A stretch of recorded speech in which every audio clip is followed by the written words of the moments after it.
todos, ¿cómo estáis? Mi nombre es Juan Jesús Vallejo. Soy periodista, escritor y el director del programa Noche de Misterio en Caracol Radio. Un día llegará, espero que sea dentro de muchos siglos, pero un día llegará el fin del mundo. Hay infinidad de textos que nos hablan de ese final. El más famoso, el más conocido, el Apocalipsis, escrito por Juan, la isla de Patmos, nos habla de un final de la humanidad y del mundo tremendamente críptico, donde aparecerán incluso demonios y tormentas de fuego. Aunque sobre el fin del mundo la ciencia tiene mucho que decir, porque realmente hay finales posibles de nuestro planeta según la ciencia. Pero si queréis saber sobre esto y mucho más, no os perdáis el último podcast de Noche de Misterio, los fines del mundo. Noche de Misterio. Juan Jesús Vallejo.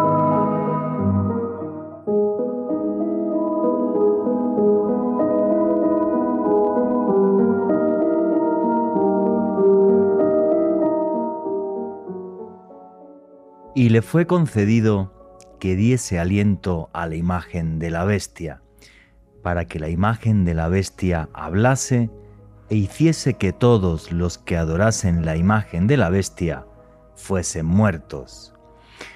Y hacía que a todos, a pequeños y a grandes, a ricos y a pobres, a libres y esclavos, se les pusiese una marca en la mano derecha o en la frente, y que ninguno pudiese comprar ni vender si no tuviera la marca o el nombre de la bestia o el número de su nombre. Aquí hay sabiduría. El que tiene entendimiento, cuente el número de la bestia, porque es número de hombre, y su número es 666. Juan en la isla de Patmos. Una parte del Apocalipsis, de esa revelación del fin de los tiempos que hay en la Biblia, donde se nos habla de 7 sellos, donde se nos habla de la venida del ángel Gabriel. Y a partir de ahí, creo que una obsesión por buscar el fin del mundo, una obsesión por buscar el fin del mundo que tuvieron incluso grandes genios de la ciencia, como es el caso del famosísimo Isaac Newton. Y según Newton, el código secreto de la Biblia nos habla de que el fin del mundo será en el año 2060. Creo que he comentado esto públicamente alguna vez. No sé a cuántos programas de televisión y de radio me han invitado a hablar del fin del mundo. Y como yo me hice periodista ya cuando cayó el muro de Berlín y el mundo, digamos, la Guerra Fría, pensábamos que era historia, pues era un poco un tema que hasta me aburría un poco, ¿no? Ahora, en cambio, con lo que estamos viendo entre Rusia y Ucrania, más el cambio climático, más la complejidad económica mundial, no hay semana que no lea noticias que hablen del fin del mundo, que yo me meta en ellas, que diga, Dios mío, ¿hacia dónde vamos? El gran apagón, no sé qué va a suceder. Y ahora esto, por desgracia, ¿vale? Por desgracia, me lo tomo muy en serio. La ciencia nos marca ciertas fechas claves en las que el mundo puede terminar, como por ejemplo que caiga un asteroide o habrá un momento en el que el Sol engullirá nuestro planeta. El tema es si a corto plazo puede darse un fin del mundo o un colapso de la civilización, porque para que mueran muchísimos millones de personas no hace falta que el mundo se termine, pero sí un gran cataclismo que ponga a la civilización y el mundo que conocemos patas para arriba. Creo que también el hecho de que hayamos vivido una pandemia que nos ha tenido encerrados 2 años hace que pensemos mucho más en posibles fines del mundo, porque lo que pensábamos que era ciencia ficción se convirtió en realidad. Un mundo de distopía, el que estamos viviendo ahora mismo. Un mundo con varias espadas de Damocles encima, desde una guerra nuclear hasta otra nueva gran pandemia. Por desgracia, creo que al final seremos nosotros los que destruiremos el planeta en nuestra infinita estupidez. Ojalá me equivoque y sea la ciencia la que tenga razón y no seamos tan estúpidos y nuestro mundo termine como tienen que terminar los planetas y las estrellas. Buenas noches, noctámbulos. Mi nombre es Juan Jesús Vallejo. Los que queráis seguirme en redes sociales, mi Twitter es @JuanGVallejo, Juan J.E. Vallejo. En Instagram y en Facebook, Juan Jesús Vallejo. Y esto es Noche de Misterio. Y aquí lo que hacemos es periodismo de misterio. Nosotros os ponemos los hechos encima de la mesa y vosotros decidís qué hay detrás y qué no. Para los que os gusta el periodismo de misterio, hay un canal de YouTube que se llama Oculto tras la sombra. Ahí todas las semanas tenéis podcasts y vídeos. Este lunes va a salir un vídeo muy interesante donde podréis ver filmaciones de ovnis sobre la Luna, objetos volantes no identificados. Y bueno, pues señores, como os decía en la introducción, a mí esto del fin del mundo me daba hasta un poco de risa hasta hace unos años, cuando de repente empezaron toda una serie de noticias, aparte de la pandemia y de la posibilidad de que un virus merme de una forma importante la población mundial, posibilidades de guerras nucleares, posibilidad de una llamarada solar que colapse la civilización tal y como la conocemos, guerra nuclear. En fin, no les quiero aguar la noche o la mañana, según a qué hora escuchen este podcast, si no me están escuchando en directo. Pero bueno, vamos a dar aquí un repaso entre amigos, porque esto es una tertulia y una charla entre amigos, a esos posibles fines del mundo y a todas las fechas de la historia en las que ya se puso un fin del mundo que no se cumplió. Y arrancamos sin más dilación, que cada día me enrollo más en la intro. Alejandro Bernal, amigo, compañero, ¿cómo estás? Juan Jesús, un saludo para usted, para Richie en los controles, para el maestro Germán Puerta, nuestro invitado de excepción de esta noche, y desde luego para todos los oyentes que se conectan con la señal de Caracol Radio en directo, y también un abrazo muy especial para todos los oyentes que acceden a este contenido a través del podcast que estamos publicando todas las semanas a través del canal de YouTube de Caracol Radio. Un tema que siempre me ha apasionado, Juanje. Yo creo que desde que tuve uso o conciencia, más bien, uso de razón y conciencia, y me enteré que científicamente, gracias a Carl Sagan, porque él en Cosmos hablaba precisamente del momento en un futuro muy remoto en que el Sol va a engullir nuestro planeta. Imagínate, Juanje, un niño de 6 años, saber que lo que existe se va a acabar en algún momento, pero se va a acabar. Desde entonces sí ha sido también una idea y una realidad que siempre me ha apasionado, y esta noche va a ser realmente un programa muy especial, un dossier donde vamos a desarrollar estos fines del mundo que hemos tenido que afrontar, por así decirlo, a lo largo del tiempo de la historia, y los que posiblemente podrían llegar a través de la ciencia. Efectivamente, a través de la ciencia. Y bueno, pues fíjate, ahora que hablabas de Carl Sagan, ¿vale? Cuando esta tarde me estuve documentando sobre qué sucedería en el mundo si hubiera una guerra nuclear, también el primero que se puso a hacer cálculos de todo fue Carl Sagan, ¿no? Porque yo creo que, pues bueno, como una persona tremendamente inteligente, desconfiaba de la raza humana, porque por desgracia somos un bicho bastante carroñero. Entonces, bueno, y más con lo que estamos viendo ahora mismo en la frontera entre Rusia y Ucrania, ¿no? Así que bueno, pues vamos a... No nos queremos poner apocalípticos, o sea, esto es una charla y una tertulia entre amigos, donde además vamos a ver, y el maestro Germán Puerta nos va a mostrar que ya hubo un montón de fines del mundo que no se cumplieron. Así que ojalá todos los presagios que hay para las próximas décadas tampoco se cumplan.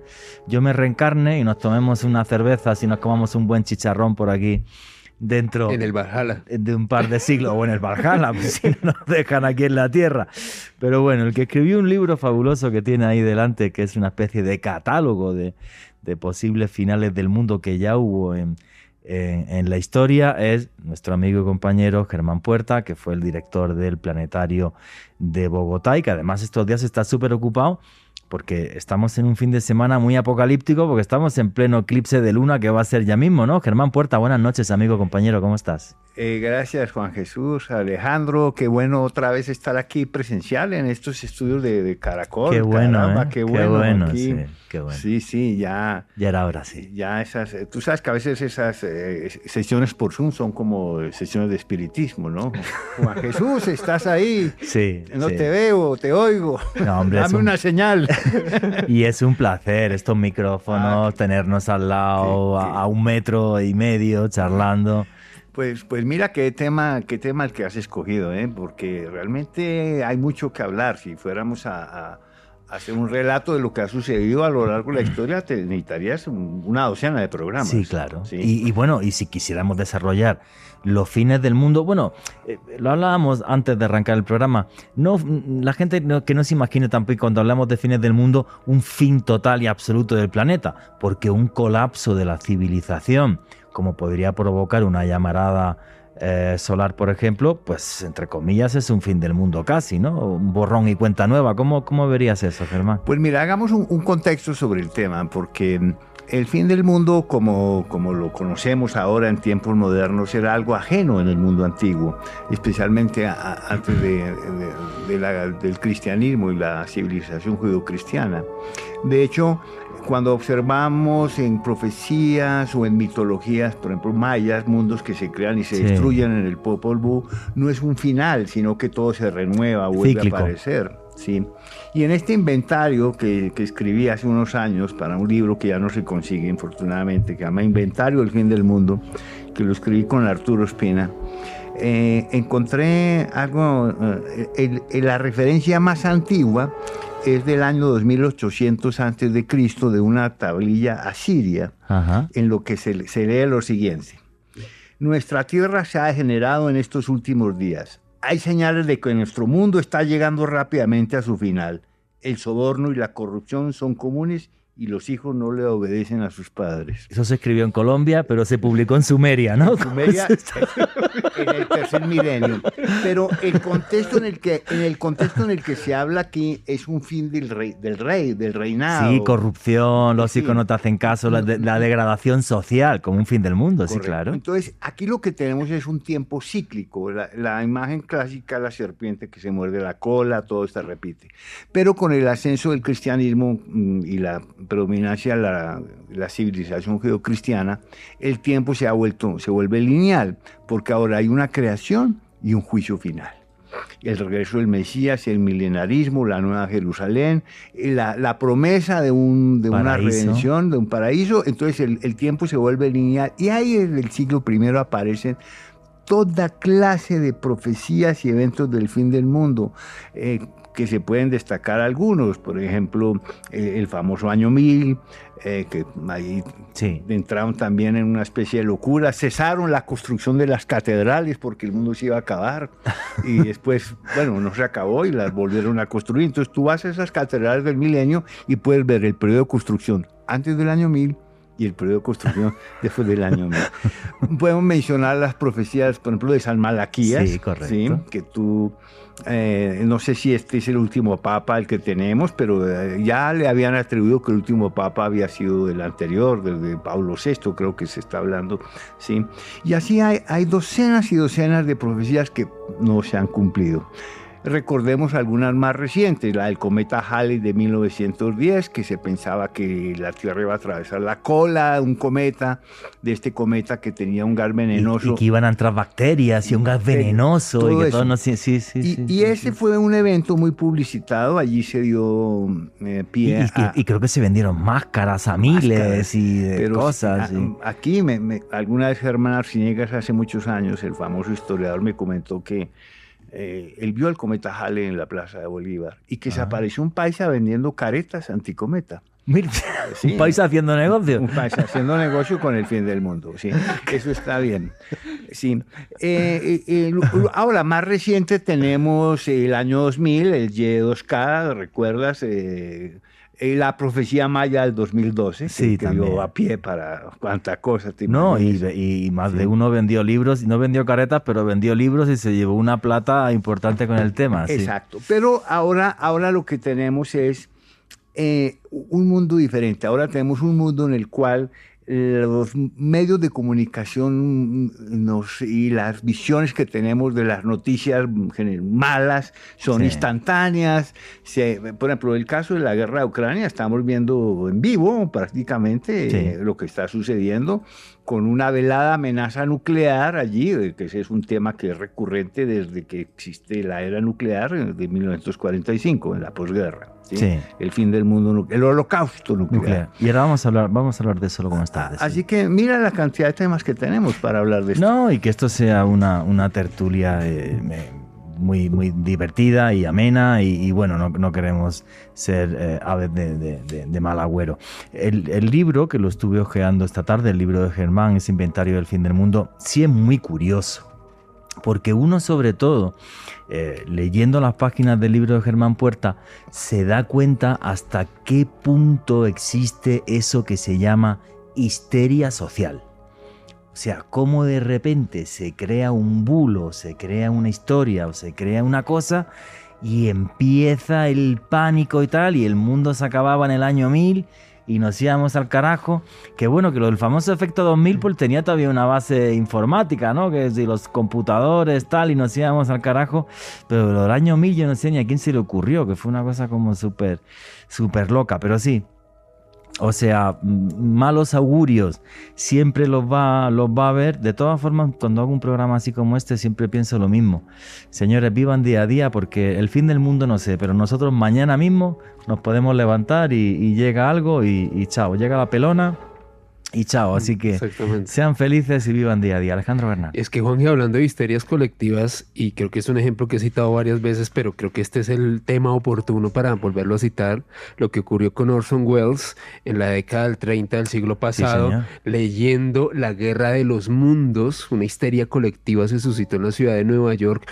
De hecho, mucha gente llegó a pensar que él realmente estaba relatando un boletín de prensa y no leyendo una obra de ciencia ficción. Así que casos como estos son una gran evidencia precisamente de lo que usted comentaba, Juanje. Muchas veces estas histerias que producen la descontextualización de algún tipo de información que puede suscitar, no sé, una catástrofe, puede suscitar realmente una auténtica tragedia. No, aquí hay un tema que sí es claro. Lo que nos estaba contando Germán Puerta, esa visión judio-cristiana y ese apocalipsis de Juan, porque ni siquiera está claro que fuera el apóstol Juan, casi con toda seguridad no fue el apóstol Juan, porque el libro se escribe en el siglo I, salvo que Juan lo hubiera escrito con 100 años, aunque juraría que desde el siglo VIII, por decir eso, estaría excomulgado, pero realmente no creo que fuera el apóstol San Juan, sino un tal Juan en la isla de Patmos es el que escribe este texto.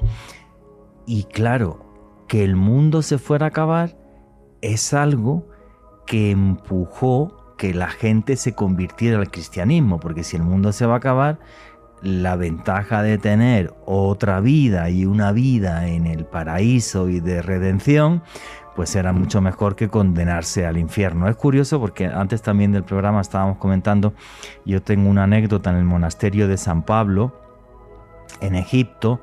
Es un monasterio del siglo IV, las reglas monásticas se crean en Egipto, en el siglo III y en el siglo IV, y los monasterios más antiguos de la cristiandad son San Antonio y San Pablo. Bueno, pues San Pablo es el único monasterio que yo sepa del mundo donde están las imágenes del Apocalipsis, pero los sacerdotes no me dejaron filmarlos, porque claro, en aquella época, en el siglo IV, todavía tenía mucha importancia el tema del fin del mundo que está aquí, conviértete ante un mundo que se estaba cristianizando. Entonces, pues, no sé, Germán Puerta, y de todos esos finales del mundo que hay a partir de ahí, ¿cómo los ves o cuál te parece más curioso? Pues en realidad tú mencionas el Apocalipsis y sí, sin duda es allí donde nos referimos con una gran cantidad de profecías, porque hay toda clase de milenarismos y de profetas y de alucinados, pero pareciera que el libro de la Revelación o el Apocalipsis es la fuente de muchas de estas. Y ahora que mencionaste el eclipse de luna que tenemos mañana, ¿sí? Eso. A propósito, recuerden que mañana tenemos un eclipse total de luna que se va a dar en todo Colombia, realmente en toda América. ¿A qué hora, Germán, va a ser mañana? En hora de Colombia, a partir de las 9:15 de la noche.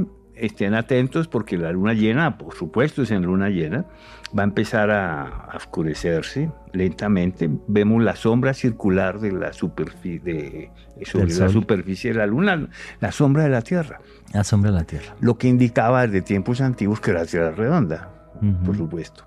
Y hacia las 10 de la noche, cuando ya está inmersa dentro de las sombras terrestres, ya el eclipse total, sucede el fenómeno más curioso, y es que la luna se enciende nuevamente de color rojo. Eso sucede porque la radiación pasa por la atmósfera de la Tierra y la atmósfera obra como un prisma que desvía parte de la luz hacia las sombras terrestres. Eso en la antigüedad era muy sospechoso, ¿no? De hecho, mira en el Apocalipsis, cuando se menciona lo siguiente: miré cuando abrió el sexto sello, y he aquí hubo un gran terremoto, y el sol se puso negro como tela de silicio, y la luna se volvió toda como de sangre, y las estrellas del cielo cayeron sobre la tierra. Entonces, cada vez que era un eclipse de sol, un eclipse de luna, la gente se moría de miedo. Exacto, pero todavía existen supersticiones en gente que no tiene la suficiente cultura científica para entender que son fenómenos naturales y que terremotos y eclipses no tienen nada que ver. Ahora, si mañana en el eclipse además hay un terremoto, pues qué pena. Hasta yo salgo corriendo. Una coincidencia, porque terremotos puede dar todos los días, ¿sí? Ajá. A propósito, yo voy a hacer una observación aquí en Usaquén, en el Club La Aguadora, y si me quieren acompañar en esta observación, solo tienen que llamar al 314-417-5179. 314-417-5179. Va a poner telescopios y vamos a hablar de charlas. Qué bueno. Y va a ser un evento muy bonito. Pero ojo con el eclipse, no tiene ninguna señal nefasta. ¿Sí? Va a ser un espectáculo grandioso que a mí me sirve para atraer más público hacia la ciencia y la cultura. Genial, y le digo a la gente que te sigan a través de tus redes sociales, Astropuerta. Ahí vas anunciando todo ese tipo de cosas que haces, de charlas astronómicas y de turismo astronómico. Germán, pero es que, claro, es inevitable comentar esto, ¿no? O sea, y creo que tú lo has narrado muy bien, y ese libro que yo me he estado hojeando esta tarde está genial. A lo largo de la historia hay un montón de alucinados y tal, y venga con que el mundo se va a acabar y que el mundo se va a acabar. Yo creo que la última gran, no sé si decir histeria, tampoco es histeria, pero sí un poco paranoia colectiva, fue con el tema de las profecías mayas del 2012. Sí. Que eso fue una locura total, y yo aparte, como, bueno, yo llevaba ya años recorriéndome el mundo maya, había leído muchísimo, había entrevistado a expertos en mundo maya, decía, pero con perdón, si es que esto es una idiotez. Lo único que nos dicen los mayas es que hay unos grandes ciclos de más de 5.000 años, en este caso se terminaba el quinto sol, arrancaba el sexto sol, y eso significa una renovación del mundo, nunca un fin del mundo. Y es más, si se iba uno a 5.000 años atrás, 3.100 y pico antes de Cristo, justo en ese momento nacen las primeras civilizaciones del planeta tal y como las conocemos. Si nos íbamos 5.000 años atrás, nació la agricultura en torno al 8.000 antes de Cristo. O sea que incluso si uno quería darle una vuelta de tuerca a las profecías mayas, te dabas cuenta que efectivamente que había habido cambios importantes en la humanidad cada 5.000 años.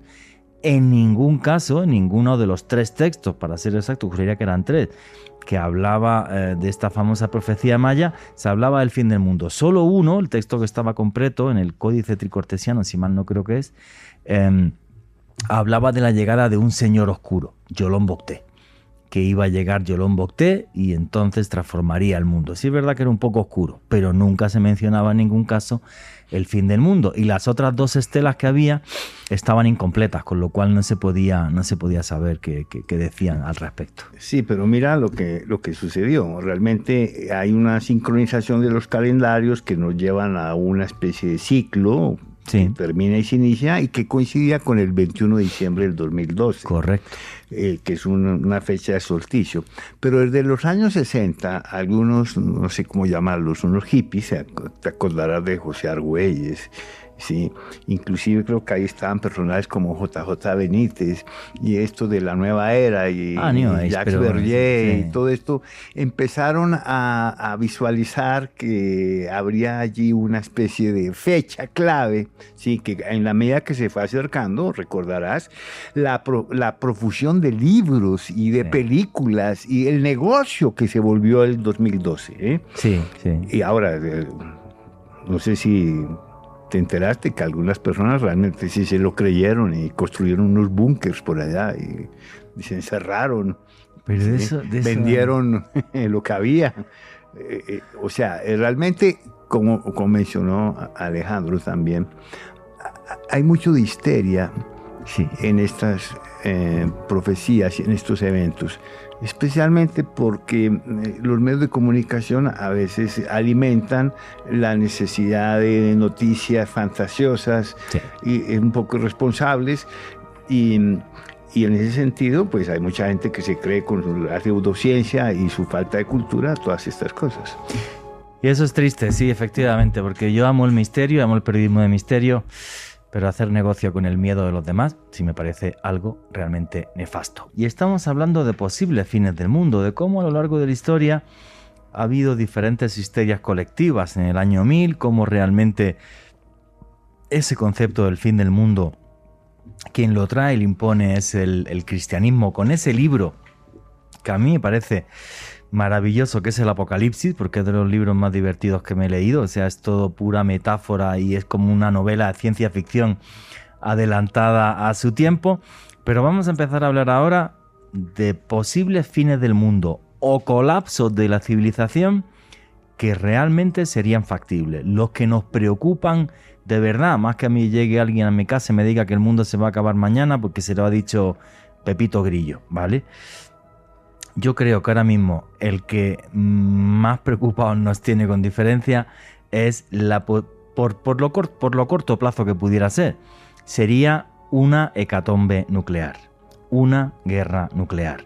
Con lo que estamos viendo en Rusia y Ucrania ahora mismo, pensando que Rusia tiene más de 6.000 cabezas nucleares, que Estados Unidos tiene otras 6.000 cabezas nucleares y ¿qué sucedería si hubiese una guerra nuclear? Bueno, pues según Carl Sagan, si esa guerra nuclear implica que se explosionen más de 10.000 megatones, tenemos no 10.000 megatones en el mundo, sino como 5 o 6 veces más, ¿vale? No os preocupéis, que sobra. Lo que Carl Sagan comentaba es que entre el 30 y el 60% del hemisferio norte quedaría durante unos días en una oscuridad total. O sea, al haber estas explosiones y subir enormes nubes de polvo, de ceniza, más los incendios que provocarían, en el mundo lo que pasaría es lo que se conoce como un invierno nuclear. Se calcula que la temperatura de la Tierra bajaría en pocas horas incluso hasta 8 grados. El problema de un invierno nuclear, además, es que al no permitir prácticamente que entre la luz, las plantas morirían por no poder hacer la fotosíntesis. Además, con 10.000 megatones se destruiría hasta el 50% de la capa de ozono, con lo cual la radiación ultravioleta acabaría prácticamente matando a todos los seres vivos. Además, habría una cosa que se llama lluvia radiactiva, con lo cual tendríamos que estar encerrados en casa porque esas primeras lluvias radiactivas nos contaminarían y también podrían matarnos. Se calcula solamente que en las primeras horas de una guerra nuclear podría haber incluso más de 60 millones de muertos en las primeras horas. Luego lo otro creo que sería prácticamente incalculable. Eso sí, dicen que el único bicho que puede sobrevivir, el que más aguanta la radiactividad, son las cucarachas. Entonces serían no sé, dentro de unos millones de años, igual que fueron antes los dinosaurios y de nosotros, de las cucarachas saldría algo así. No sé, Germán Puerta. Pues mira, el temor al holocausto nuclear existe desde el inicio de la era atómica, en 1945, y esos horrores que tú estás describiendo ya los vimos en Hiroshima y Nagasaki. En 1949 la Unión Soviética detona sus bombas atómicas y se inicia lo que llama la Guerra Fría, que se llama fría porque no se atreve el uno ni el otro a hacer nada. Por un concepto que ellos tenían que era aniquilación mutua asegurada. Tú tienes un misil, yo dos, tú yo, tú tres, yo, y así, hasta que cuando llegaron a 6.000 dijeron, oye, paremos ya, porque podemos destruir la Tierra, ojo con esto, 30 veces. O sea... Bueno, mira que aquí en la investigación que hice, a ver, ¿qué nos dicen? 9 naciones tienen bombas nucleares. Estados Unidos, Rusia, China, Francia, Inglaterra, India, Pakistán, Corea del Norte e Israel. E Irán está tratando por todos los medios de tener su... Y aproximadamente tienen unos 20.000 artefactos suficientes para destruir la civilización 15 veces. 15 veces. Y el botón rojo, el botón nuclear, lo tienen una serie de personajes que no sabemos si están en sus cabales. Bueno, sí, yo, por ejemplo, Vladimir Putin tengo claro que es un demente mental, es un psicópata. O nuestro amigo de Corea del Norte...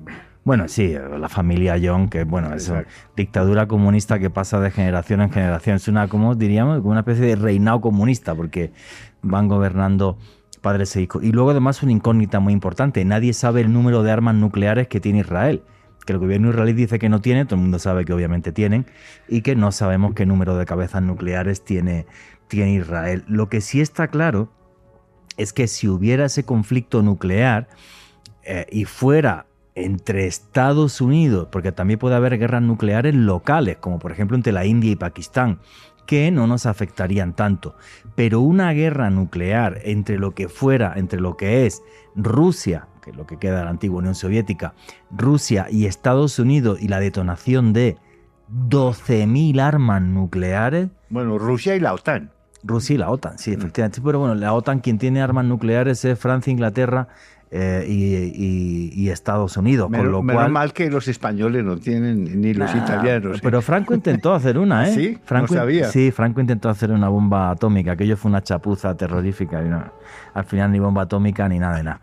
Entonces, pero no, o sea, la gran cantidad de detonaciones nucleares serían en esos 4 países: Rusia, Francia, Inglaterra y Estados Unidos. Entonces, claro, por eso Carl Sagan, cuando hizo el cálculo, él comentaba que el más afectado con diferencia iba a ser el hemisferio norte, porque ahí es donde iba a haber las grandes columnas de polvo, de ceniza, los grandes incendios, todo esto. Y claro, a lo mejor un país como Colombia o Argentina o México, pues ¿quién le va a tirar un arma nuclear si desde ahí está fuera del conflicto y no te van a tirar armas nucleares? El problema es que aquí en Colombia, en México, en Costa Rica o en España, que no tienen armas nucleares, aunque al ser de la OTAN alguna le caería, el problema ahí es lo que viene después: el invierno nuclear, lluvia radiactiva y la destrucción de la capa de ozono, que yo creo que sería lo más nocivo. O sea, tendríamos que ir todos tapados con capucha, gafas de sol, no podríamos ya percibir los rayos del sol como lo estamos haciendo ahora mismo, y sería realmente una vida apocalíptica, pero tremenda. Ya lo dijo, creo que fue Albert Einstein, ¿no? La tercera guerra nuclear, no sé, pero la cuarta será con palos y piedras. Sí. O cuando le dijeron, ¿y usted qué opina de esto de las armas nucleares? Que fue gracias a sus ideas. Dice, no, si lo sé me meto a relojero. Entonces... Juanje, estamos precisamente en una época en la que me atrevo a decir que estamos viviendo en una especie de carrera armamentística en los últimos años. Sí. En los últimos años, tanto China como Estados Unidos y la misma Rusia desarrollando cada vez misiles hipersónicos más efectivos, más rápidos, más indetectables. Cada una de las potencias, al menos eso lo comenta.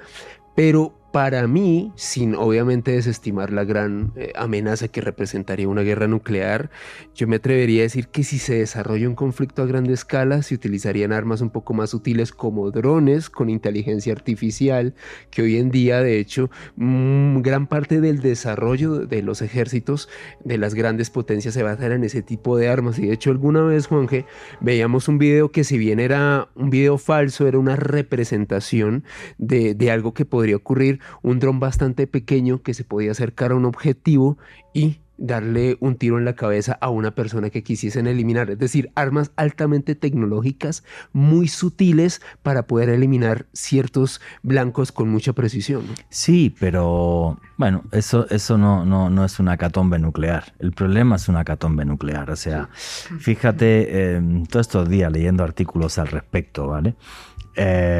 Por ejemplo, los norteamericanos están creando nuevos portaaviones y decían, vale, si hay un conflicto global, ¿para qué sirven? Para nada.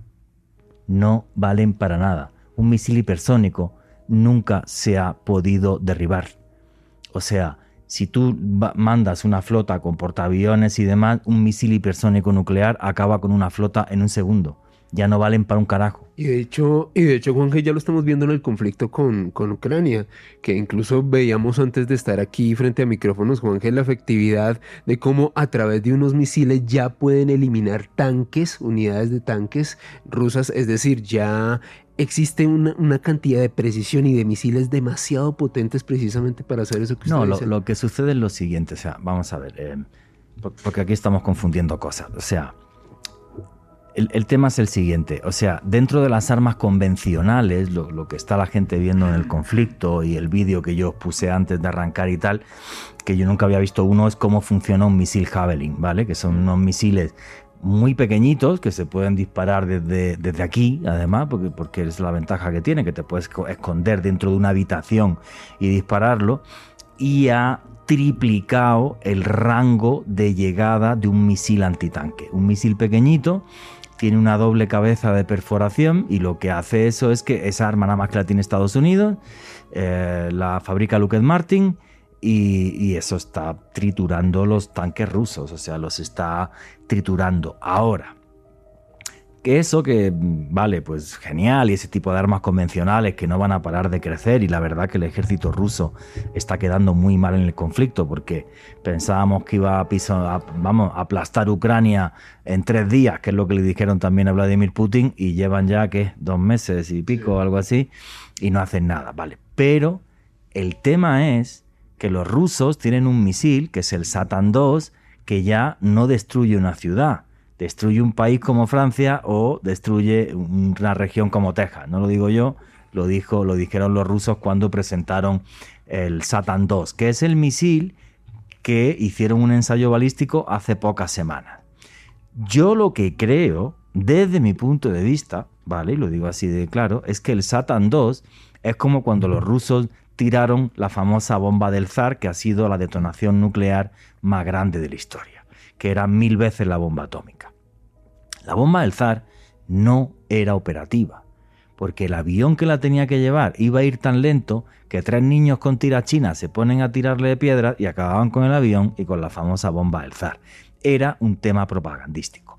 Lo que yo creo es que es muy posible que el Satan II sea también un tema muy propagandístico, porque no sé hasta qué punto un misil de tanto peso que no tiene una velocidad hipersónica va a poder atravesar todo el océano Atlántico y llegar a Estados Unidos y detonar en Estados Unidos. Eso sí, si lo hace, madre mía la que lía, ¿vale? Mejor no hagamos pruebas, ¿vale? Entonces no sé hasta qué punto es un tema propagandístico o no. Ahora, que solamente entre Rusia y Estados Unidos tienen más de 12.000 cabezas nucleares. Solamente estos dos tienen capacidad como para destruir la Tierra 10 veces. como decía Germán, es que hay capacidad nuclear en el mundo para destruir la Tierra 15 veces. O sea, y esto es una barbaridad. Entonces el tema aquí, y me gustaría la opinión de Germán Puerta y de Alejandro Bernal. Aquí el tema es el siguiente. Yo el otro día, hablando con amigos que están metidos en el periodismo y en otras cosas y tal, y uno fue analista del ejército y ese tipo de cosas, yo decía, vamos a ver, yo aquí el tema que veo es el siguiente. El que está más loco, Vladimir Putin, lo tengo más claro que el agua, es el que se ha metido en Ucrania y cree que va otra vez a volver a la gloria de la Unión Soviética y pisotea Georgia y pisotea Chechenia y pisotea lo que haga falta y tal. El tema es el siguiente. Si Vladimir Putin dijera de darle al botón rojo, ¿tú no crees que alguien del gabinete sacaría una pistola y le pegaría 2 tiros en la cabeza? Porque en cuanto Vladimir Putin le dé al botón rojo, pierde todo el mundo. No es que tú le des al botón rojo y ganes la guerra, no. Si tú le das al botón rojo, Estados Unidos y Rusia pasan a la historia como un desierto nuclear. Eso para empezar. Segundo, el planeta se va al carajo. ¿Tú crees que si hay alguien cuerdo al lado que tiene hijos y tal, no va a sacar la pistola y le pega 2 tiros? O se va, dice, uy, perdón, que voy a hacer chichi. Se junta con otros 2 y dice, oye, matémoslo ya, porque es que esto no lo va a ganar nadie. O sea, se va a cargar el planeta. ¿Qué opináis, Germán? Pues me gustaría que esto fuera una charla, o sea, a través de las redes también. Bueno, yo te puedo dar otra opción un poco más fantástica. Tal vez alguien venga al futuro e impida que los papás de Vladimir Putin se conozcan. Ojalá. Pero ¿tú qué crees? ¿Qué crees que pasaría si dijera Vladimir Putin le da el botón rojo? ¿Todo el mundo se calla y los que lo rodean y le da el botón rojo? Pues mira, cuando yo estaba en el colegio teníamos un dicho, ¿no? El mundo se va a acabar y bueno, hay que hacer algo porque el mundo se va a acabar. Y era cierto, teníamos la crisis de los misiles en Cuba, acuérdate. Sí, con Khrushchev. Con Khrushchev y Kennedy. Luego tenemos la guerra de Vietnam, la guerra de Corea y realmente había una perspectiva de un holocausto nuclear. Sí. Mira los ejercicios que hacían en Estados Unidos, que le enseñaban a los niños cómo esconderse o defenderse. Había búnkers, ¿sí? En los desiertos para, en fin, todo este tema. Ahora, después de que cae el muro de Berlín... Pensamos que esto pasó en la historia. Sí, exacto. Sí, claro. Y estábamos tranquilos hasta casi un par de meses. Nos cogen por sorpresa con el tema de Ucrania y con Putin amenazando que él tiene su botón nuclear y que, y que está listo a usarlo. Y que está preparado incluso a utilizar a lo mejor armas nucleares contra Ucrania incluso. Si viera que se atasca y tal, sería capaz de hacerlo, por lo menos en principio. Exacto, pero no sabemos qué pasa por dentro, porque tú sabes que tanto en Rusia como China no hay transparencia en la información. No es que no haya transparencia. El problema es que un señor como Vladimir Putin, la gente que le rodea, como es un dictador megalómano, lleva 20 años ejerciendo el poder en Rusia, la gente que le rodea no es capaz de decirle la verdad. Le cuentan la realidad que él quiere oír. ¿Por qué? Porque si no coge y te fusila o te envenena. Hace pocos días falleció otro oligarca ruso en extrañas circunstancias. Vale, se lo cargó, obvio. Entonces, el problema de un personaje así es que la gente que le rodea no le puede decir la verdad. Le tiene que decir la verdad que él quiere escuchar. Que fue lo que le dijeron. No, esto llegamos, metemos los tanques y en 3 días cae Kiev y cae Ucrania. Y Ucrania es parte de Rusia y es un estado títere y tal. Y mira cómo le salió. Entonces, el problema es... claro, y China igual. Lo que pasa es que China... El caso chino es muy diferente. ¿Por qué? Porque el caso chino, aunque efectivamente también es un país comunista, comunista y nuclear. Sí, es un país, digamos, de gobierno comunista, de economía capitalista. Pero el tema de China es muy diferente. ¿Por qué? Porque China es la segunda gran economía del mundo, mientras que Rusia, si no tuviera gas y petróleo, Rusia y un saco de moñiga de vacas, todo lo mismo. O sea, no producen nada, ni hacen nada, ni nada de nada. Entonces el tema es ese, o sea, que los chinos lo que están haciendo hasta ahora mismo, como yo me llamo Poncio Pilato, a mí no me metas en problemas, que yo quiero seguir vendiendo teléfonos celulares y computadores y vainas, y a mí no me metas en tus problemas, ¿vale? Pero, claro, si hay un tío que es un pirao que está ahí en el poder, puede llegar a pasar cualquier cosa. Yo creo que si llegara a decidir que le da el botón rojo, la misma gente que le rodea le pega 2 tiros. yo creo. Y yo que me crié en un ambiente militar, yo creo que la misma gente que le rodea, o sea, ¿por qué? Porque es una guerra que no puede ganar. En ningún caso vas a ganar. ¿Tú qué opinas, Alejandro Bernal? Pues, ¿Le pegarían Juanje, 2 tiros, no? Y ahora los comentarios de la gente a través del numeral Mundo Caracol. Juanje, los que crecimos durante la Guerra Fría, bueno, esto va para los oyentes que son muy jóvenes, no se imaginan lo que era esa tensión que se podía palpar en algunos momentos, ya sea a través del cine o la literatura, incluso la ciencia ficción, ante una posibilidad remota, pero que era muy latente, incluso en esa época de que las dos potencias intentaran batirse a duelo con armas nucleares. Yo lo que creo es que en este momento, Juanje, siento yo que eso que dice Putin, al igual que el misil Satán II y otras cosas, son más maniobras de disuasión de la fuerza. Al menos yo lo veo así. No creo realmente que Putin fehacientemente quiera oprimirlo, precisamente por lo que usted dice, Juan Jesús. Sabe que... No, y aparte, nadie va a atacar. O sea, vamos a ver, el tema es que nadie va a atacar Rusia. Si eso lo tiene todo el mundo claro. O sea, nadie va a atacar Rusia porque el tío tiene 6.000 cabezas nucleares. Exactamente. El tema es que quiera lo que está haciendo. O sea, fíjate, las imágenes de hace pocos días, bueno, artículos que estuve leyendo, porque imágenes no hay. O sea, los refugiados ucranianos que obligaron a irse hacia la zona rusa, ya hay como 16 sitios, juraría, que han, o sea, que tienen monitoreados donde los tienen, o sea, en la inmunda. O sea, el tipo es un nazi y un criminal. Bueno, y veréis que otra vez por hablar y estar a favor de Ucrania, otra vez me insultan, como me han insultado ya un montón de veces, y empezarán, y Palestina, y no sé qué, y tacatá, pues cuando queráis hagamos un programa de Palestina, pero esto no tiene nada que ver, ¿no?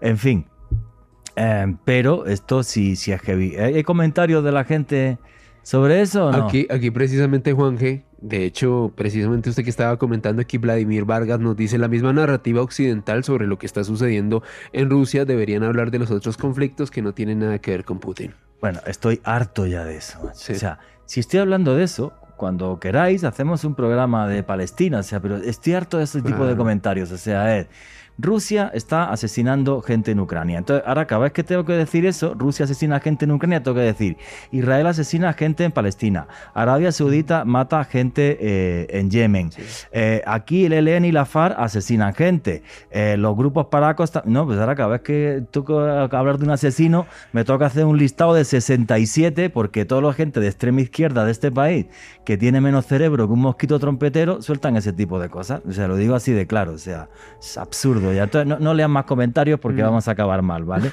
Y a que me insulten tranquilamente, porque es un tema que estoy hasta las bolas, con perdón.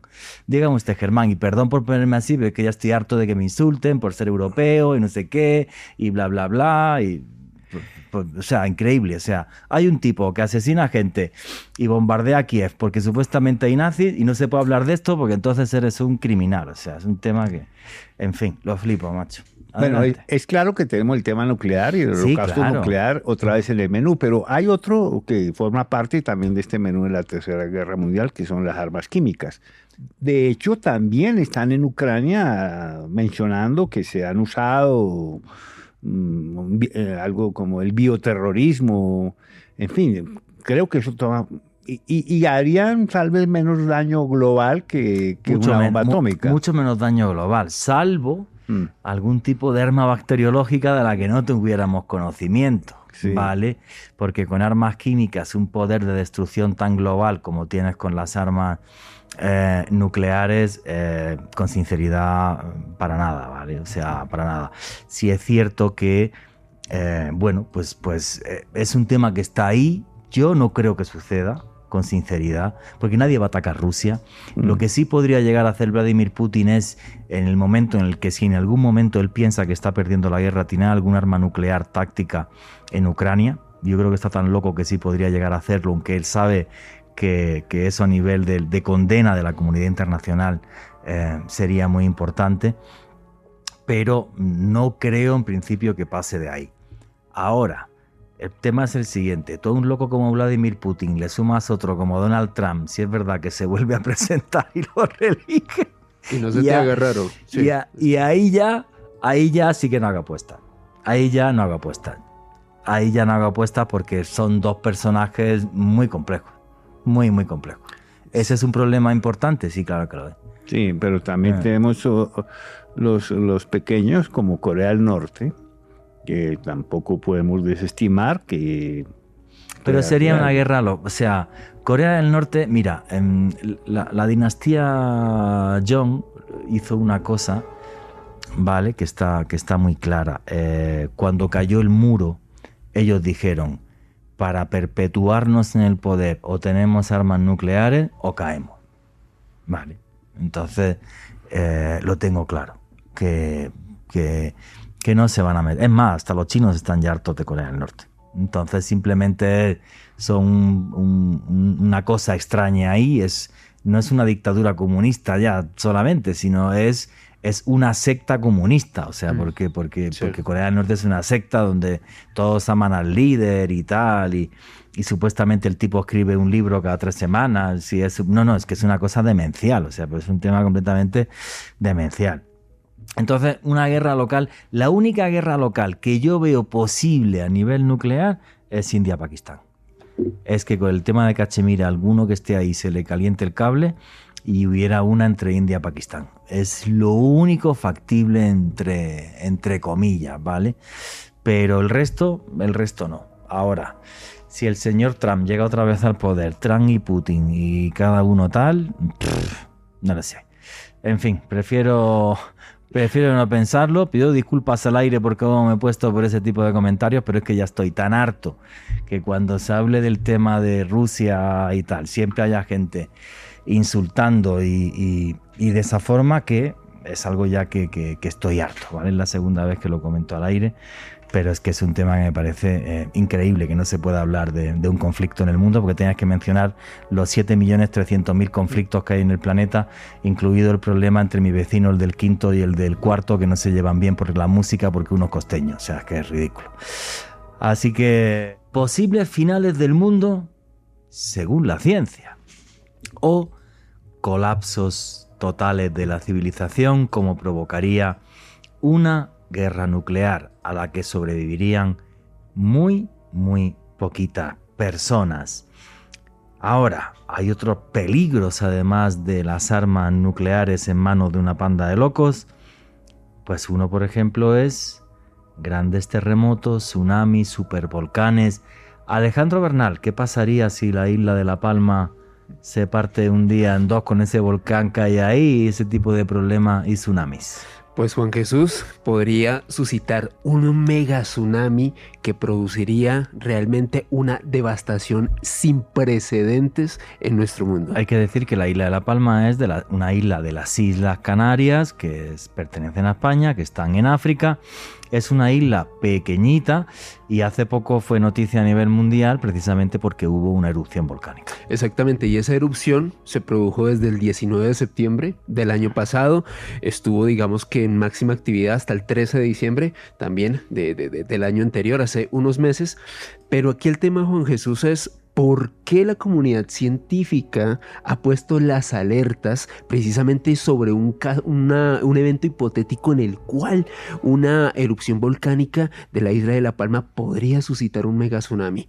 Bueno, si nos ponemos a ver el contexto histórico de este punto allá en su país, Juanje, hay una evidencia científica que comenta que hace 560.000 años, estamos hablando de menos de 1.000.000, se produjeron unas avalanchas gigantescas de tierra en el norte de la isla de La Palma que vertieron 200 kilómetros cúbicos de material de un volcán que colapsó en aquel entonces. Y esto produjo realmente un gran tsunami que se llevó a muchas islas en aquel entonces.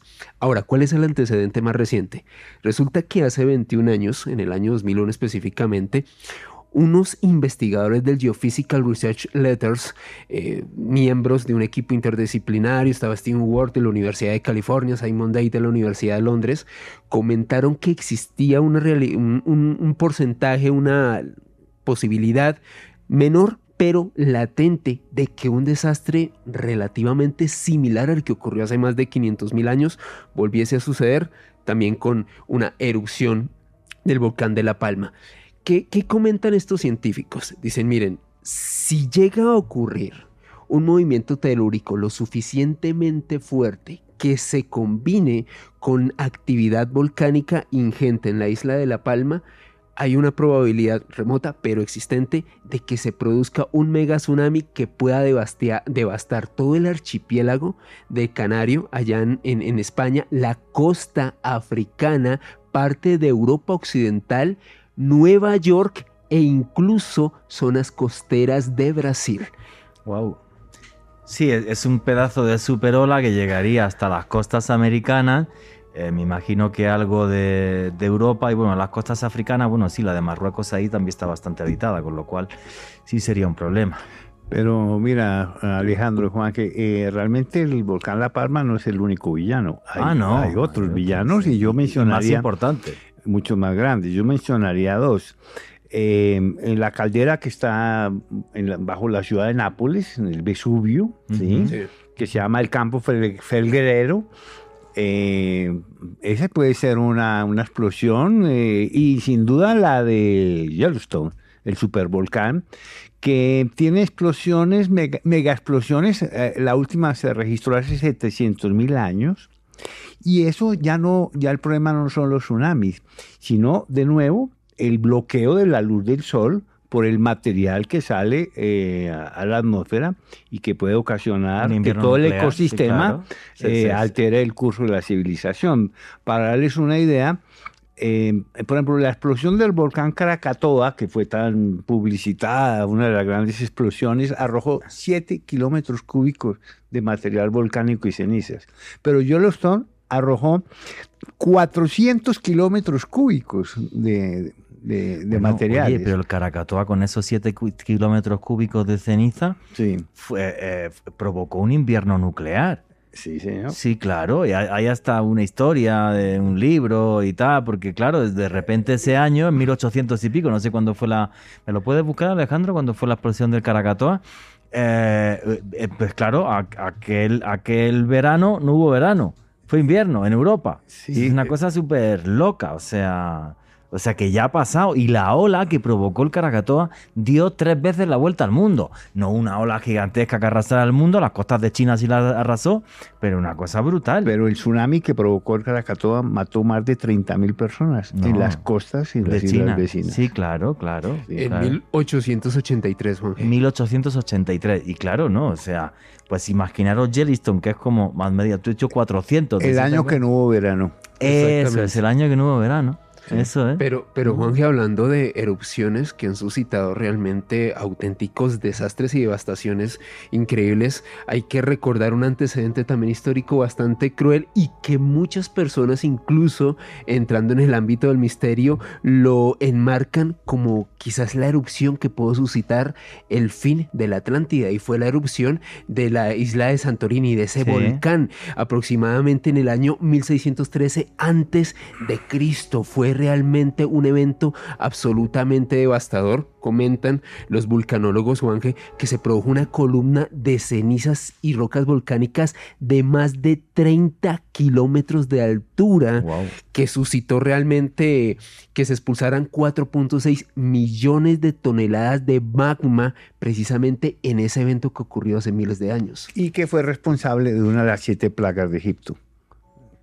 Eso comentan, sí, que efectivamente, que es posible. Así es que tenemos entonces otro evento de fin del mundo que está justo bajo nuestros pies, los volcanes. Sí, claro. Oye, ¿y aquí en Colombia alguno que nos pueda molestar? Bueno, los volcanes en Colombia son de tipo reventador en toda la cordillera de los Andes. Tenemos nuestro famoso desastre del Ruiz, sí, claro, que de un solo golpe mató a 25.000 personas, pero no fue la explosión en sí, sino el deshielo que produjo el deshielo y la avalancha de barro, más la imprevisión y toda nuestra crónica de un desastre anunciado, pues que fue realmente terrible. Pero realmente aquí, para hablar de grandes daños a una civilización, tenemos que referirnos a los supervolcanes, a las grandes calderas volcánicas que existen en varios lugares del mundo. Y las dos más importantes serían Yellowstone y esta que nos has dicho en Nápoles. En Nápoles, la caldera del campo Felguerero, que fue responsable de una gran explosión hace 39.000 años, que arrojó cenizas a más de 2.000 kilómetros de distancia. Wow. Y ahora, pero para concluir ahí, vimos Yellowstone, ¿sí? Tiene explosiones registradas cada 700.000 años. Bueno, y la última fue hace 640.000 años, o sea que estamos con el reloj. Estamos ahí, sí. Efectivamente, yo creo que no voy a 40.000 años, no creo que viva todavía, pero bueno, me pienso reencarnar, así que no os preocupéis. Bueno, pues es un peligro que está claro y que está ahí. Ahora vamos a uno que a mí particularmente es el que más miedo me da, que es las tormentas solares. Y es que de repente del sol salga una llamarada solar gigantesca, venga una tormenta electromagnética aquí a la Tierra y eso no puede afectar a todo el planeta, sino a la cara a la que le dé la tormenta, me imagino. Lo que pasa es que puede afectar los satélites. Ah, no, los satélites se los carga. Se vuelve un evento global ya. Sí. No solo va a causar daño en los satélites y comunicaciones, sino No, o sea, en cortes de energía. Todo. Pero aparte, vamos a ver, si llega esa llamarada solar, esa tormenta solar, o sea, vamos a ver, el evento Carrington, que esto fue... en 1859. 1859, en Colombia se vio la aurora boreal. En 1859, la aurora boreal se llegó a ver en las noches de Colombia, para que os hagáis una idea. Y, por lo visto, todo el telégrafo que habían estado, lo poquito que había de telégrafo y tal, chao pescado. Sí. O sea, se fue todo al carajo. A ver. Entonces, claro, imagínate ahora que esa llamarada solar, pues vamos a... Pongámosle que le caiga el muerto a otro. Vamos a que caiga sobre Europa, África y tal, no caiga en América.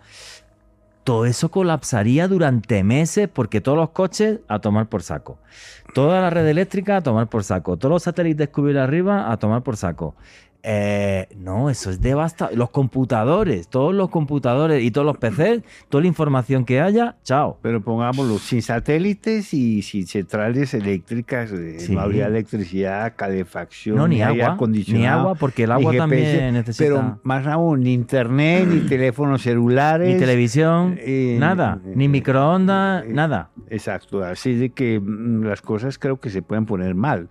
Porque los alimentos se van a dañar, no hay comunicaciones y así muchas cosas más. Un verdadero caos. Un verdadero caos, Germán, y no solo eso, sino un colapso de medio planeta. Me imagino que pánico, caos, violencia, y hasta que se pueda recuperar todo lo que se ha dañado, décadas. Ojo, que... Hace pocos meses hay un vídeo de esto en Oculto tras la sombra en el canal de YouTube. Se fastidiaron los sistemas de radio del Pacífico de varios buques y tal por una tormenta solar. Y según dicen los científicos, ahora mismo estamos como en un momento del que el sol está así bastante efusivo, por decirlo de alguna forma, eufórico. Y dicen que habría un 2% de posibilidades de que una gran llamarada solar fastidie parte y un 2% me parece altísimo. Claro. Un 2% es una barbaridad. Porque siempre que hablamos contigo de asteroides, que no meteremos en el asteroide, es una posibilidad entre 3 millones de que Apophis y tal. Pero un 2%, Germán, a mí eso sí me aterra. Y no hay forma de preverla. Bueno, el Sol tiene ciclos máximos cada 11 años. Estamos, de hecho, en un máximo. En este momento estamos felices viendo con nuestros telescopios las manchas solares, que es la manifestación de esa alta actividad solar. Pero no sabemos en qué momento lanza una gran eyección de materia y justo estamos la Tierra en la dirección de la corriente de partículas y puede suceder ese desastre. Ya pasó una vez el evento Carrington. Sí, sí. O sea que puede pasar otra vez. Y pasó hace un siglo y medio. Es que esto sí a mí es lo que más miedo me da. O sea que realmente una llamarada solar así nos fastidie. Bueno, vamos a seguir con los posibles apocalipsis.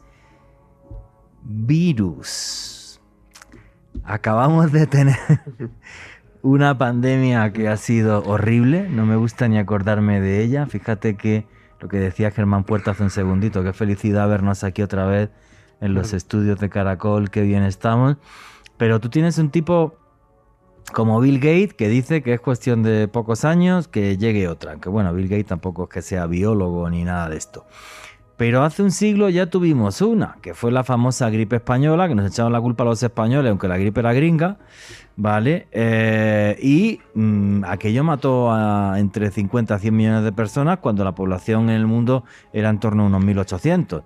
O sea que aquello sí que fue una debacle bastante importante. Pero otros dos ejemplos. Primero, la peste negra, la peste Sí, bubónica. acabó con la mitad de Europa. Exacto, en el siglo XIV. Sí, sí. Pero otra en la cual pues tenemos mucho que ver, ¿no? Porque el descubrimiento y la conquista de América por los españoles y portugueses le trajo a la población el 80%. Toda clase de enfermedades, incluyendo la viruela, el tifus, la fiebre amarilla, para la cual no tenían protección, y el 80%, tú lo dijiste, El 80.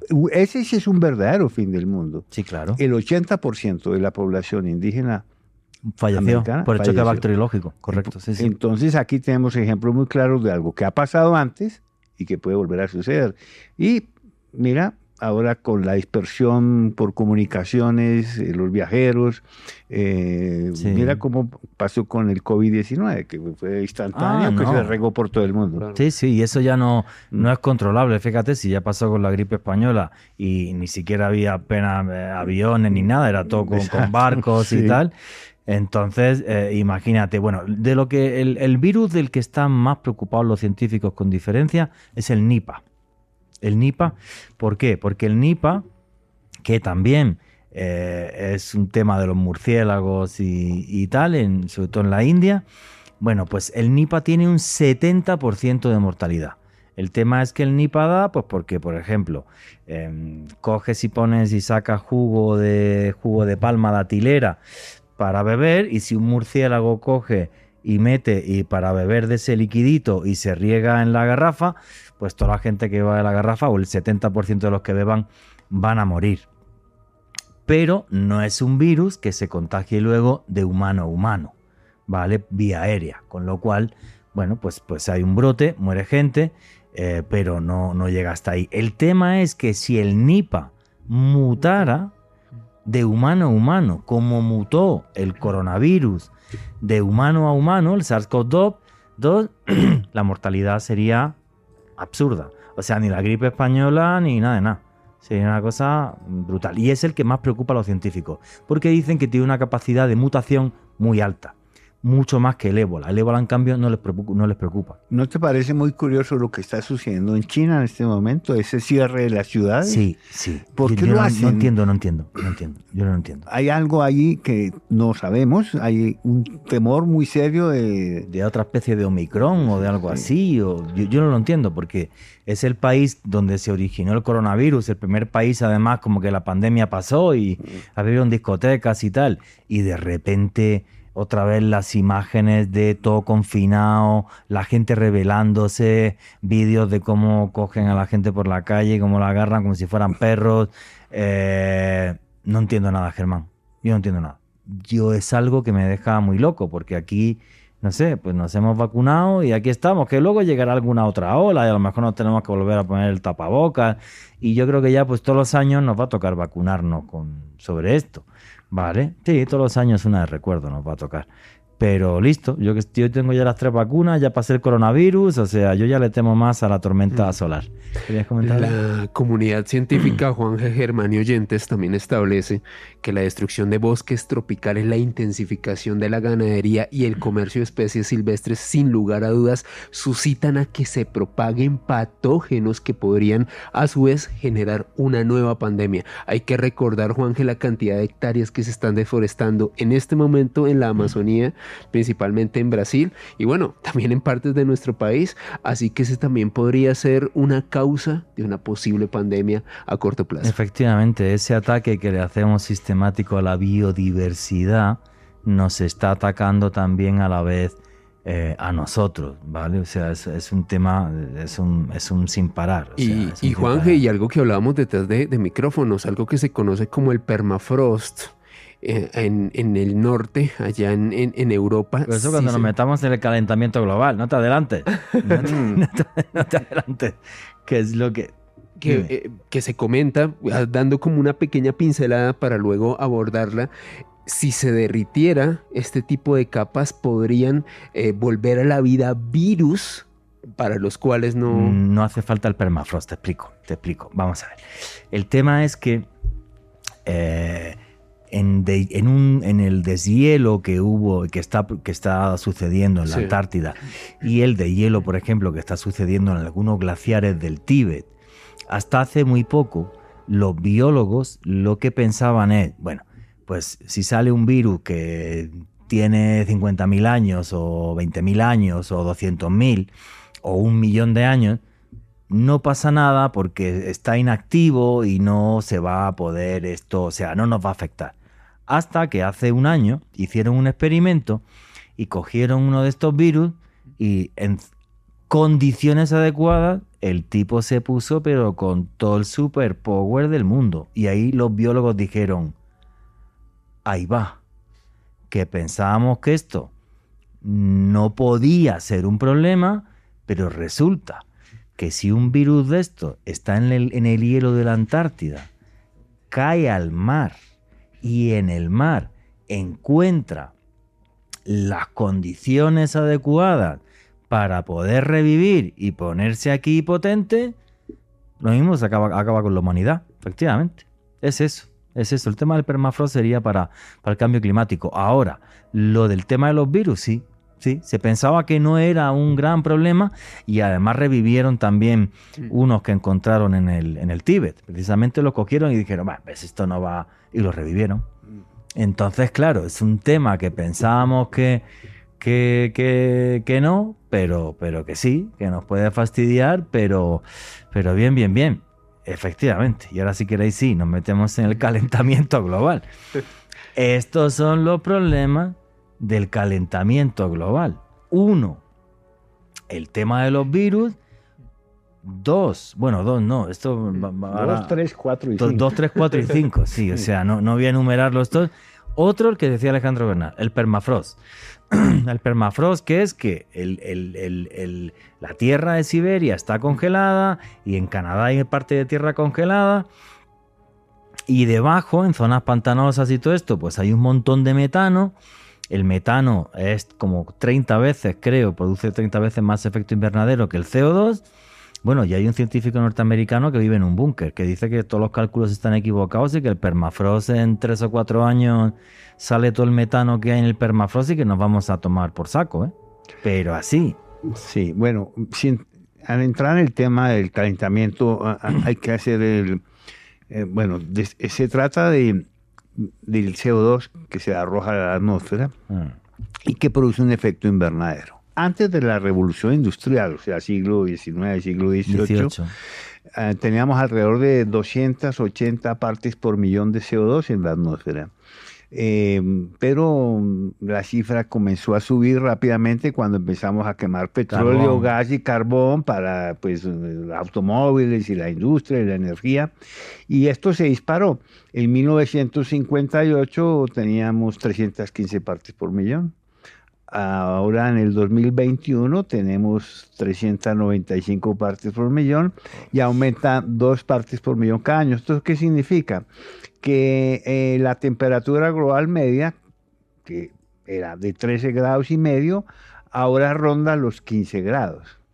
Y si no hacemos nada, en el año 2050 estaremos en los 2 grados adicionales, ¿sí? Y nos vamos al carajo. ¿Y esto qué significa, entre otras cosas? Que el nivel medio de los mares ha aumentado desde la revolución industrial 20 centímetros.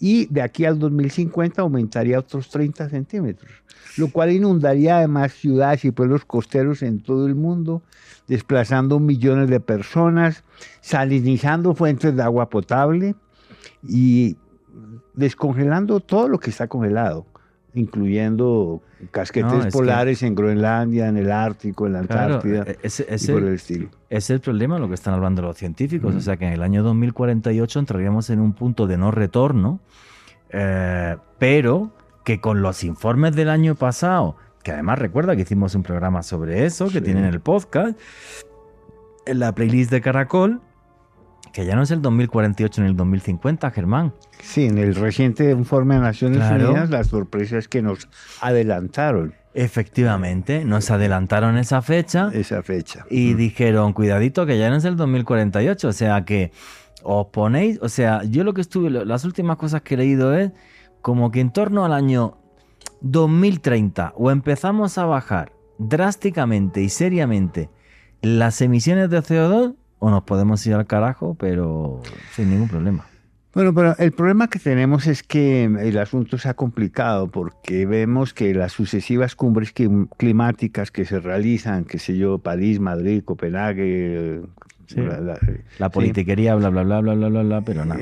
Sí, y hay naciones como Rusia, India, Brasil y China que están haciendo sus propias revoluciones industriales. Sí. Es decir, siempre entra entonces el problema de que controlar las fuentes de emisión implica hacer presión sobre las industrias que la producen y allí vas a generar crisis económicas y desempleos que no estamos dispuestos a soportar. Sí. No es lo mismo controlar la emisión de CO2 en Mónaco, Sí. en Suiza, que controlarla en países que están como la India, Sí. haciendo, China, Brasil. haciendo Sí, su transformación industrial en este momento.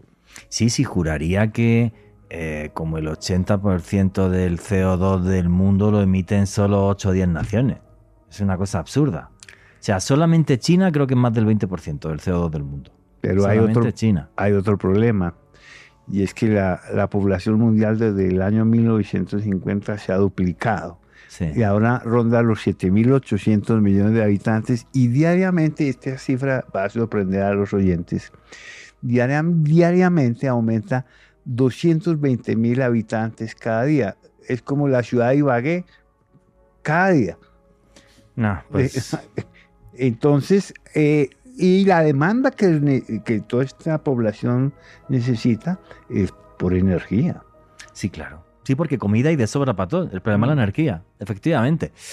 Y os estábamos hablando del cambio climático, que supuestamente el punto de no retorno era el 2048, y el último superinforme que se planteó ante Naciones Unidas nos decía que no, que podemos irnos al carajo antes, y además que ya había efectos irreversibles por el tema del cambio climático. Y luego una cosa que también muy preocupante, la contaminación por plástico.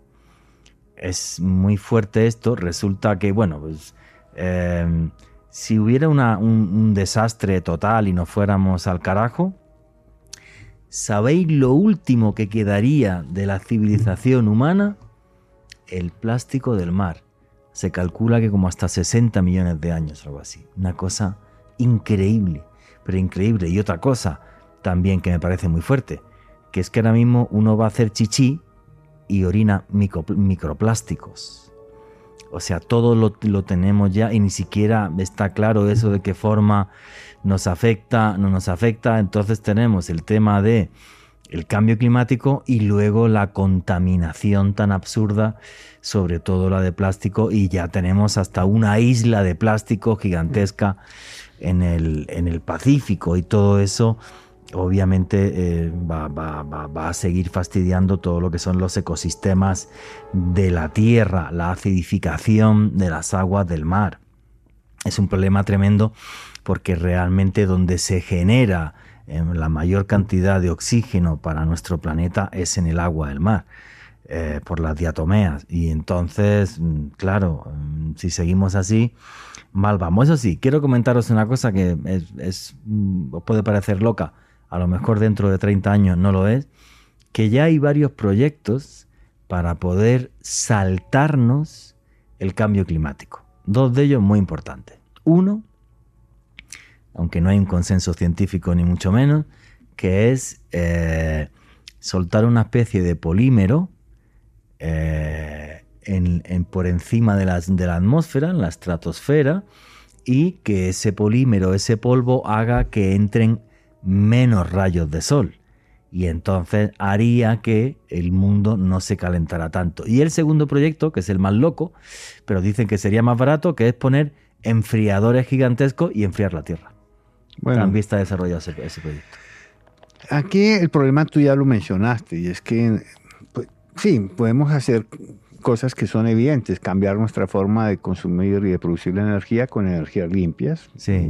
Ahora el petróleo está carísimo, esto puede impulsar un poco la sustitución, puede Sí. ser. Sí. Pero aquí el panorama y lo peor es que no importa lo que hagamos ahora, el calentamiento global va a continuar porque estos gases tienen una larga vida en la atmósfera. Ah, sí, claro. O sea que no es que simplemente cambiemos el switch y ya resolvemos el problema. Y esto tiene un efecto inmediato, que lo estamos viendo ya en el tema de las migraciones. Aquí dicen en los estudios que en unos 50 años el 20% del área de la superficie terrestre actualmente ocupada por población será inhabitable. Y esto afectaría el 30% de la población mundial. Una barbaridad. O sea, este pronóstico es malísimo.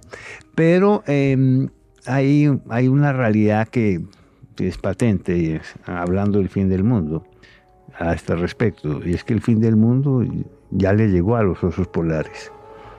Ah, sí, claro, porque cada vez tienen menos territorio donde vivir.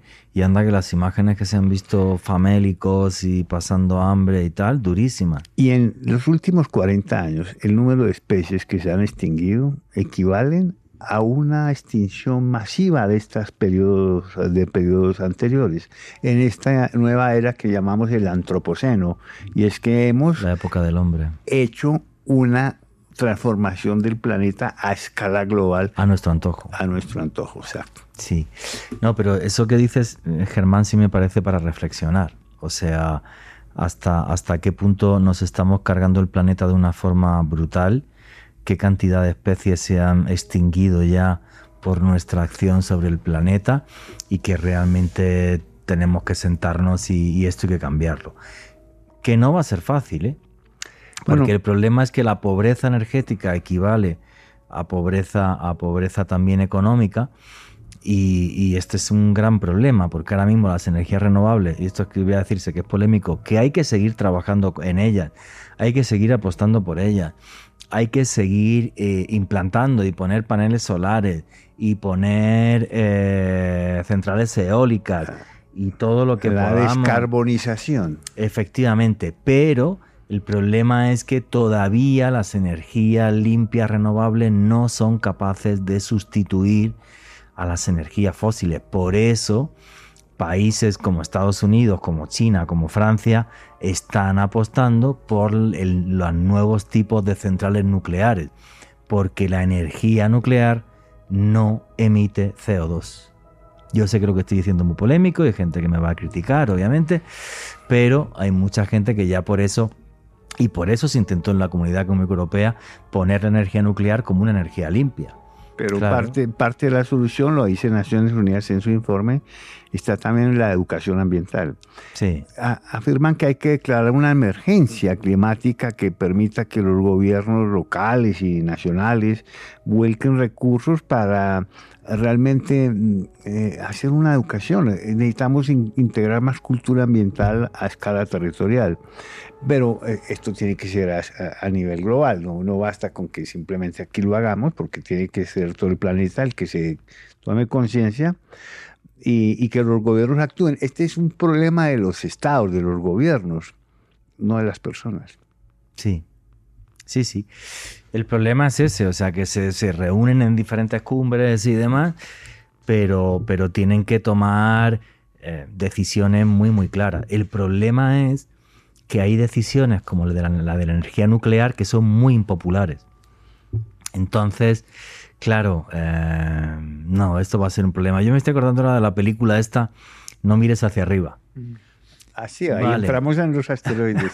Mira, Y entramos en los asteroides, pero en el fondo con el calentamiento global creo que es algo similar. O sea, es un grupo de asesores científicos diciéndole a los políticos: oiga, ¿usted no se da cuenta que nos vamos al carajo? Y el tío, no seas exagerado, hombre, que no es para tanto y tal, y no sé qué.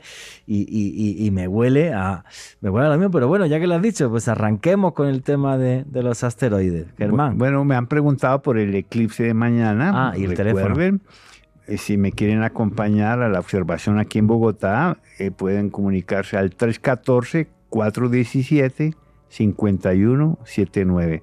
314 417-5179. Entonces, Juan Jesús, no mires hacia arriba. Sí, efectivamente. No mires hacia arriba porque lo que va a caer es gordo. Porque lo cae el gordo. A ver, el tema es así. Sabemos desde hace más de 30 años, cuando observamos ciertas capas sedimentarias en donde se han encontrado fósiles de especies, vemos un patrón regular.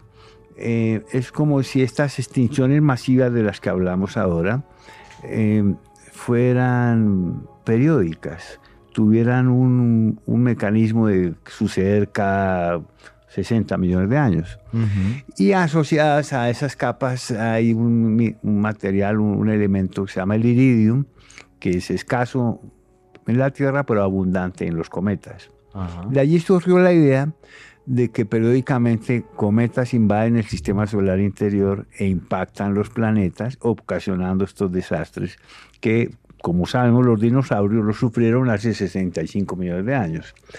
Pero no son solo los cometas los únicos peligrosos. El sistema solar está repleto de asteroides y de objetos menores que podrían otro ejemplo más reciente lo tuvimos en 1908 en los bosques de Siberia, en Tunguska. Un objeto de 50 metros, pequeñito, estalló a 7 kilómetros de altura y la onda de choque arrasó 2.000 kilómetros cuadrados de bosques, matando a todos los animales. Sí. Por fortuna no había personas.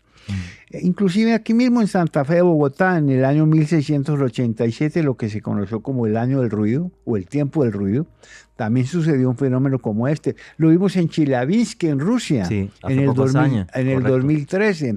Y sabemos que entonces, efectivamente, esto puede pasar. A cada rato vemos las noticias, que pasó un asteroide a unos decenas de kilómetros, a una distancia como la de la Luna, que eso es aquí nomás. Sí. ¿Sí? O menos, sí. Se habla, por ejemplo, de Apophis, es el más famoso de los villanos que podrían circular por este vecindario en los próximos años. Tiene 200 metros. O sea, 4 veces lo de Tunguska, pues eso es un tortazo importante. ¿Sí? Es un tortazo, sí. Ahora existen planes y programas para tratar el problema, desviar el asteroide. Lo vimos en Armagedón, la famosa película con Bruce Willis, que hacen ellos, se van allá, le ponen unas bombas atómicas, lo destrozan, pero pues, los trozos van a seguir derecho. Sí. Tienes es que desviarlo, hacer algo así por el estilo.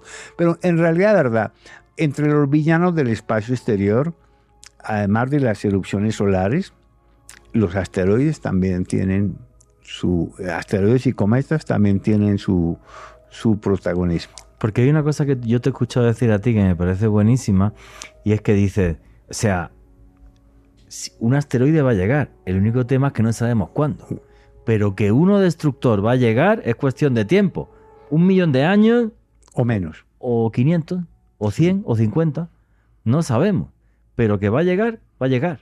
Pero en este momento no podemos desviarlo, pero en poco tiempo sí tendremos la tecnología y los métodos para resolver el problema. Básicamente, salvo que sea muy grande, ¿no? Si es muy grande... Bueno, hay que llegarle y desviarlo de alguna forma, ¿sí? Puedes ponerle un cohete que lo empuje, lo desvíe, en fin. Hasta los españoles tienen un programa. La misión, ¿cómo era? Misión Quijote. Misión Hidalgo Quijote. Don Quijote. Y el objeto compactador que lo desvía se va a llamar, por supuesto, Sancho Panza. Sancho Panza.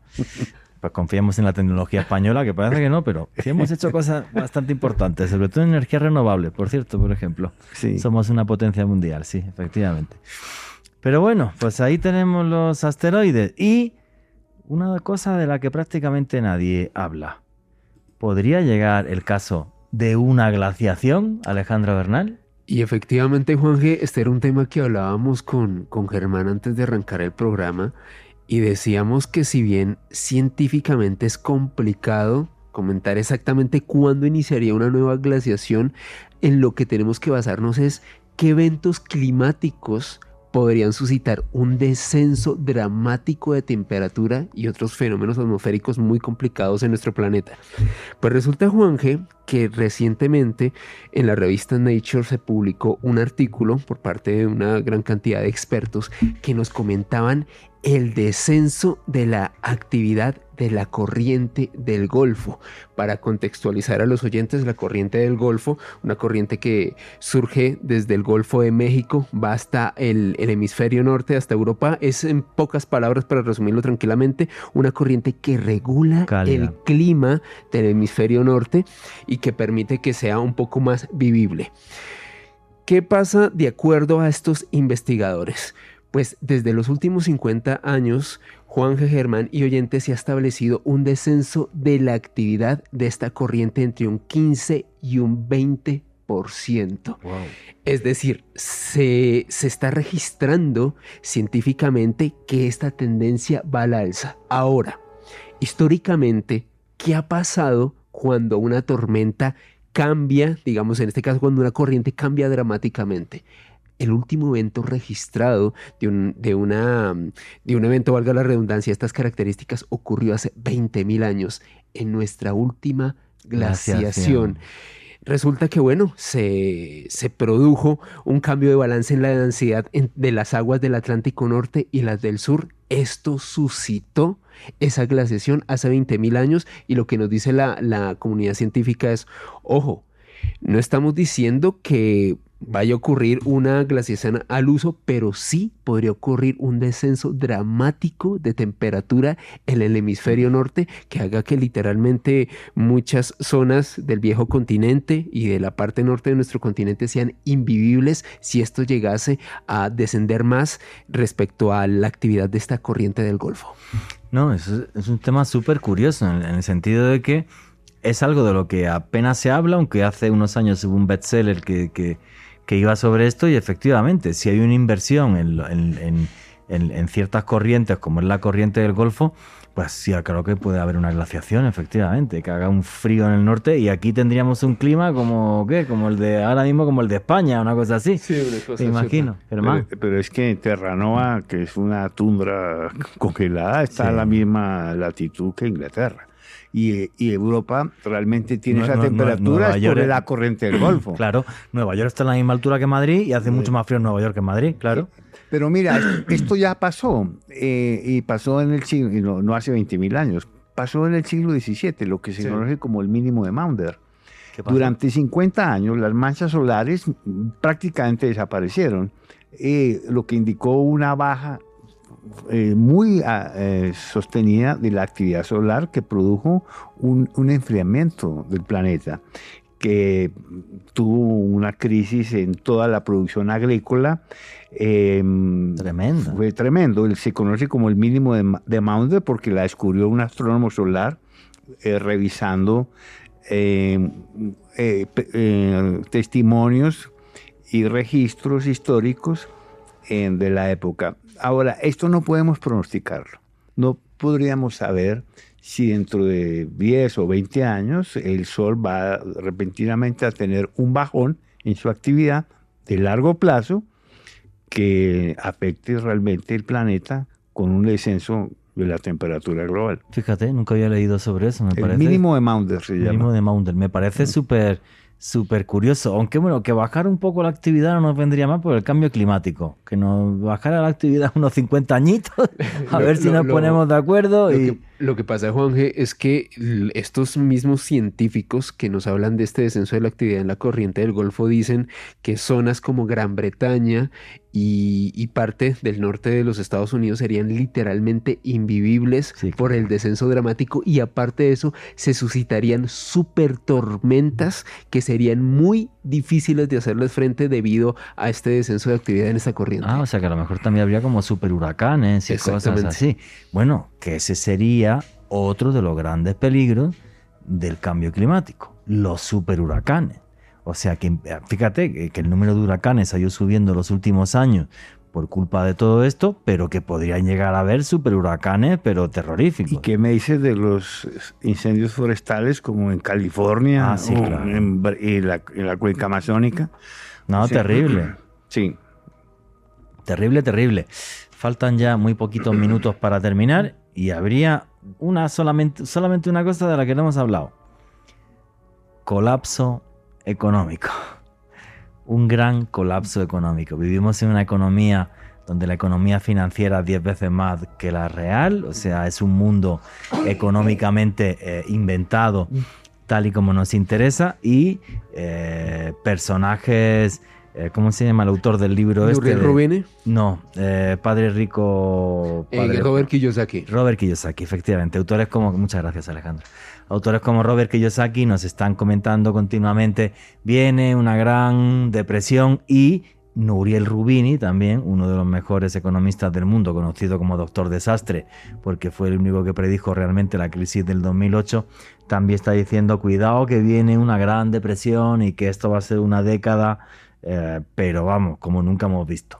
Pues ojalá se equivoquen. Porque pues no parece que no se equivoca, porque estamos viendo algunas manifestaciones.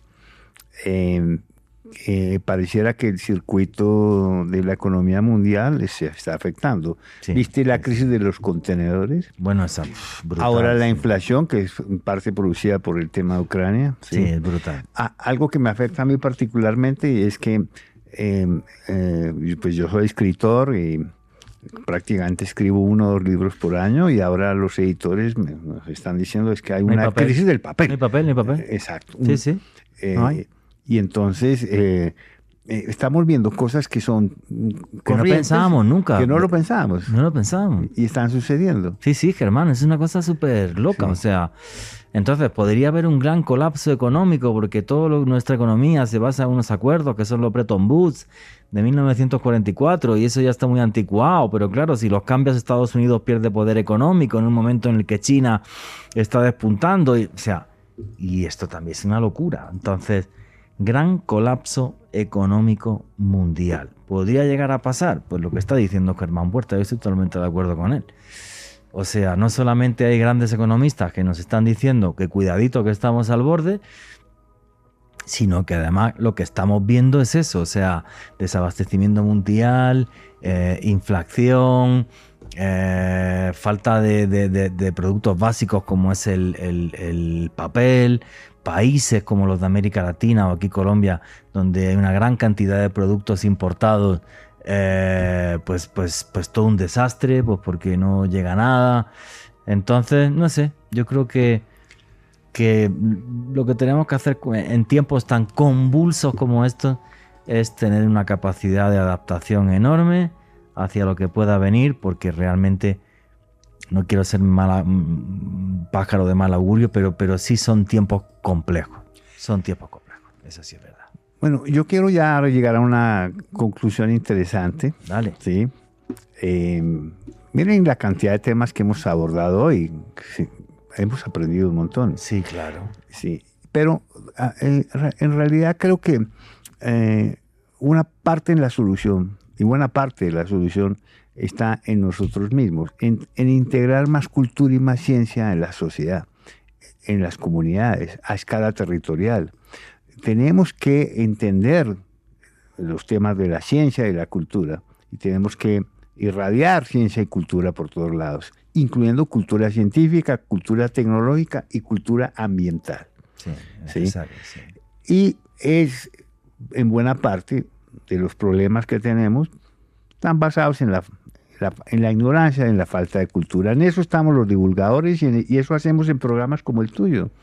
Y yo te agradezco que seas aquí, que seas parte de la familia del misterio y que vengas a hablar de ciencia, y sabes que yo siempre tendré abierta la puerta a la ciencia, eso lo tengo clarísimo. Quiero recordarles mis redes, Astropuerta en Instagram y Twitter, mi correo astropuerta@gmail.com. Y no se les olvide que mañana tenemos eclipse total de luna, la luna se va a poner roja, no se va a acabar el mundo por la luna roja, sí, por lo menos no mañana. Sí, eso es pasado no sabemos, pero mañana. Mañana no, un fenómeno natural completamente comprensible, maravilloso de observar, no tiene ningún riesgo y el clima está mejorando muchísimo, o sea que vamos a tener la suerte de tener un eclipse que se ve en todo el continente americano. Muchísimas gracias, Germán. Como siempre, un placer, un orgullo y un honor que estés aquí parte de Noche de Misterio. Alejandro Bernal, tus conclusiones y tu cierre, amigo. Juángel, la intención de crear este programa, o más bien la temática que abordamos esta noche, no era ser alarmistas contestándole a algunos tuiteros, era simplemente construir conocimiento a través de la curiosidad. Creo que lo abordamos desde perspectiva científica, sin la especulación, y creo que mi conclusión es, Juanje, estar muy atentos a todos este tipo de cambios, pero me quedo con algo que dijo Germán. Muchos de estos eventos los podemos revertir con el cambio de cada uno, de nuestras acciones diarias, de qué tanto nos contextualicemos y nos culturicemos respecto a estos temas. Y a mí me pueden seguir en Facebook, Twitter e Instagram en @alebernalpress con @. Bueno, señores, pues mis conclusiones. Que espero que al mundo y a la civilización le queden muchos siglos, incluso milenios.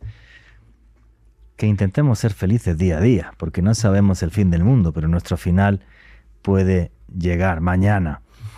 Que miremos siempre a nuestros amigos, a la buena gente que nos rodea, y que tengamos conciencia de que vivimos en un mundo frágil y en un universo que a lo mejor no es eterno. Así que cuidemos todo lo que nos rodea. Y nunca olviden que vivimos en un mundo mágico porque está repleto de misterio.